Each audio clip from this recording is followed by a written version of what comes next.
काय झालं? नवरा कुठे आहे तुझा? का अजून वहिनीच्या खोलीतून आला नाही? का तिथेच अंगाई गात बसलाय? हा काय झालंय? काय काम आहे तुमचं? तुला कशाला सांगू आम्ही? तू आहेस कोण? हा, आणि तुझा याच्याशी काहीही संबंध नाहीये. हा आमच्या कुटुंबाचा विषय आहे. मग नवरा कुठे आहे असं कशाला विचारलं? अथर्व कुठे आहे? आत आहे का? ते नाही आहेत. ते आले की तुम्ही या. हे काय ग? नाही नाही, आम्हाला कन्फर्मेशन मिळाल्याशिवाय आम्ही इथून हलणार नाही. हा, कसलं कन्फर्मेशन? आमच्या हिश्श्याचं. हिश्श्यामध्ये आम्हाला काय काय मिळणार आहे ते आम्हाला कळायला हवं. काय झालं? एवढं आश्चर्य दाखवायची काही गरज नाहीये. हे लवकरात लवकर होणं गरजेचं आहे. अथर्वलाच बघायचंय पुढे सगळं. तसंही काय दादाने लिहून ठेवलंच असेल, पण त्यात चीटिंग होऊ नये ना, म्हणून आम्हाला कन्फर्मेशन हवंय. कळलं? आत्या, तुम्हाला जराही लाज वाटत नाहीये का हो?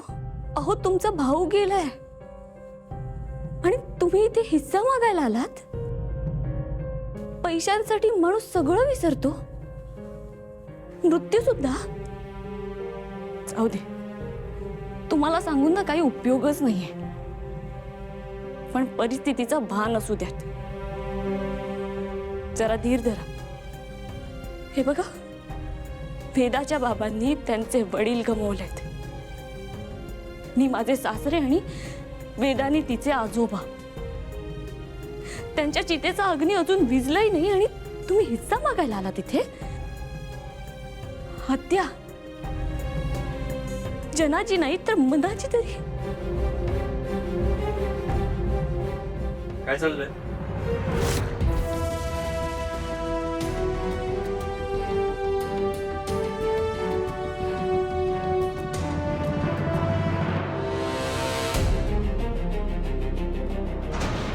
काय झालं?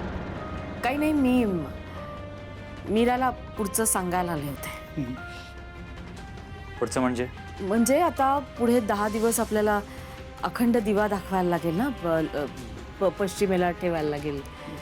तेच सांगायला आलो. ते झालंय, सांगून झालंय. आता निघतो आम्ही. हां, चला.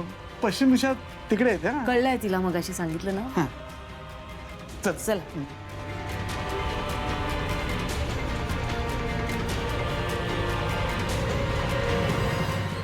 वेदाचे बाबा, ऐका ना,